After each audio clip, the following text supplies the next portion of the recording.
एक बार की बात है। एक कौवा एक पेड़ पर बैठकर रो रहा था। तभी वहां से एक साधु गुजर रहे थे। अचानक एक पानी की बूंद उनके चेहरे पर गिरी। जब साधु ने ऊपर देखा तो एक कौवा पेड़ पर बैठकर रो रहा था। साधु ने पूछा कि क्या हुआ है तुझे, तू क्यों रो रहा है, तुझको क्या दुख है, तुझको क्या तकलीफ है। कौवे ने कहा, मुझे तो तकलीफ ही तकलीफ है। मैं जहाँ भी जाता हूँ काँव काँव करता रहता हूँ। लोग मुझे अपनी छत पर से काला कलूटा बोलकर भगा देते हैं और मुझे कोई पूछता भी नहीं है। अगर पूछता भी है तो श्राद्ध के दिन, वहाँ भी मुझे जूठा खाना खाने को मिलता है। ये कोई जीवन है? ऐसा जीवन किस काम का। इस पर साधु ने कहा, तो तू कैसा जीवन चाहता है। इस पर कौवे ने कहा, अरे जीवन तो अंश का होता है, शानदार जबरदस्त, पानी में रहता है और पानी में ही अपने आप तैरता है और जीवन को कितने मजे से जी रहा है। मुझे तो अंश के जैसे बनना है। मुझे भगवान ने कौवा बनाकर मेरा जीवन खराब कर दिया। अगर मैं अंश बना होता तो कितना अच्छा होता। तब साधु ने कहा, मैं तुझे अंश बना सकता हूँ, पर मेरी एक शर्त है। मैं अपनी शक्ति से तुम्हें एक बार ही कुछ बना सकता हूँ। अतः मैं चाहता हूँ तुम हंस बनने से पहले हंस से मिलके आओ। क्या पता हंस को भी अपने जीवन में कुछ परेशानी हो। कौवे ने कहा, ठीक है, मैं अभी हंस से मिलकर आता हूँ। और वह कौवा हंस से मिलने चला गया। जब वह हंस के पास गया तो बोला, हंस भाई कैसे हो और अपनी लाइफ कैसी चल रही है। आपका जीवन तो कितना मस्त है, कितने आराम से रहते हो तुम। इस पर हंस ने कहा, क्या बोल रहा है भाई तू, मेरा जीवन भी कोई जीवन है भला। साला सफ़ेद रंग, ये भी कोई रंग है, ये तो कफन का रंग है। मैं तो पानी में रहता हूँ और पानी में ही तैरता हूँ। जब कोई मुझे देखता है और मेरी फ़ोटो खींचता है तो मैं फ़ोटो में आता ही नहीं। लगता ही नहीं कि मेरी फ़ोटो खींच रहा है कि पानी की। साला ये कोई जीवन है, बकवास, सफ़ेद रंग का। अरे भाई, लाइफ तो पोपट की है, मस्त हरे रंग का होता है। सब लोग उसको कितना पसंद करते हैं। तब कौवे ने कहा, क्या बात कर रहा है हंस भाई, तू कुछ नहीं है। तब तो बहुत बड़ी गड़बड़ है। कौवा उठकर साधु के पास गया और कहा, साधु बाबा, मुझे हंस नहीं पोपट बनना है, मुझे वो बना दो। साधु ने कहा, ठीक है, मैं तुझे पोपट बना दूंगा, लेकिन मेरी एक शर्त है।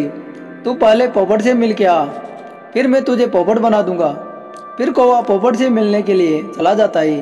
फिर एक पेड़ पर जाता है जहाँ बहुत सारे पोपट रहते हैं। वो उस पेड़ के 4-5 चक्कर लगाने के बाद उस पोपट से मिलता है और कहता है, पोपट भाई कैसे हो, तुम्हारी भी तो जिंदगी है, मस्त हरे रंग के हो। उस पर तुम्हारी ये लाल चोंच निखर जाती है। तुम्हारा जिस्म भी कितना मस्त है, लोग तुमको कितना मानते हैं, तुमको पालते हैं, मस्त मस्त खाने को मिलता है और कभी कभी तो लोग तुमको बादाम भी खिलाते हैं। तुम्हारी ज़िंदगी कितनी मस्त है। काश मेरी भी ज़िंदगी तुम्हारी तरह होती तो ज़िंदगी जीने का मज़ा आ जाता। इस पर तोता बोला, क्या खाक मस्त ज़िंदगी है। तुम लोगों ने इस पेड़ के 4 चक्कर लगाए तो मैं मिला क्या। तुम लोग मुझे देख भी नहीं पा रहे हो। इस हरे भरे पेड़ में मेरा रंग दिखाई नहीं देता। मेरा जीवन तो बहुत बेकार है। इस पर कौवे ने कहा, क्या बात कर रहे हो पोपट भाई। हाँ, मैं सच कह रहा हूँ। इस पर कौवा बोला, चलो मेरे साथ। फिर तीनों उस साधु के पास आ गए और बोले, महाराज, मुझे पोपट नहीं बनना। फिर साधु ने कहा, तो अब बताओ तुमको क्या बनना है। पोपट ने कहा, बाबा, अगर आप हमको मोर बना देंगे तो आपकी बहुत मेहरबानी होगी। मोर की ज़िंदगी कितनी मस्त होती है, रंग बिरंगे पंख, लोग मोर को देखकर रुक जाते हैं। वह जब पंख फैलाकर नाचता है तो लोग उसकी फ़ोटो खींचते हैं। सरकार ने उसे राष्ट्रीय पक्षी घोषित कर रखा है। साधु ने कहा, ठीक है, मैं तुम तीनों को मोर बना दूंगा, पर मेरी वही शर्त है, तुम तीनों मोर से मिलकर आ जाओ। फिर तीनों भागकर मोर के से मिलने गए और कहा, मोर भाई कैसे हो।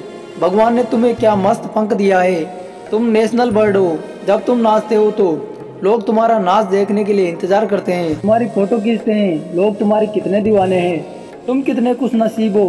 काश हमको भी तुम्हारी तरह मोर बनने का मौका मिलता तो हमारी लाइफ भी कितनी मस्त और खुशहाल होती। इस पर मोर बोला, तुमको किसने बोला कि मेरी लाइफ मस्त और खुशहाल है। मेरी लाइफ भी कोई लाइफ है, मुझे तो इस जीवन में तकलीफ ही तकलीफ है। मोर ने कहा, तुमको कोई आवाज़ सुनाई दे रही है, कोई आ रहा है, वो शिकारी है जो मेरा शिकार करने आ रहा है। उसने मेरी माँ को मार डाला, उसके पूरे पंख को नोच डाला। यहाँ हमको पता ही नहीं कितने दिन जीना है और कब मरना है। कौवा बोला, तो मोर भाई, तुम्हारे हिसाब से सबसे खुशनसीब कौन है? मोर ने कहा, मेरे हिसाब से सबसे खुशनसीब तू है। कौवा बोला, मैं कैसे? मोर बोला, तूने मटन बिरयानी सुनी है, चिकन बिरयानी सुनी है, मगर क्या तुमने कभी कौवा बिरयानी सुनी है? लोग इन दोनों को मार कर खा जाते हैं, मगर कौवे को कोई नहीं खाता। लोगों को तुझसे कोई तकलीफ नहीं है, तू मस्त जिंदगी जी रहा है अपनी मस्ती में। हमें तो अगले घंटे का है भी पता नहीं कि हमारे साथ क्या होने वाला है, कौन हमको मार देगा। तो तुझसे बढ़िया इस दुनिया में कोई कुछ नहीं है। तू जिस रंग में है कुछ है। आप जो भी हो, जिस अवस्था में हो, जिस रंग रूप में हो, आप सही हो। किसी से अपने तुलना मत करो। भगवान ने आपको यूनिक बनाया है, क्योंकि जो आप हो और कोई नहीं हो सकता। इसलिए अपने आप पर विश्वास करो और अपने जीवन में खुश रहो। किसी से अपनी तुलना मत करो।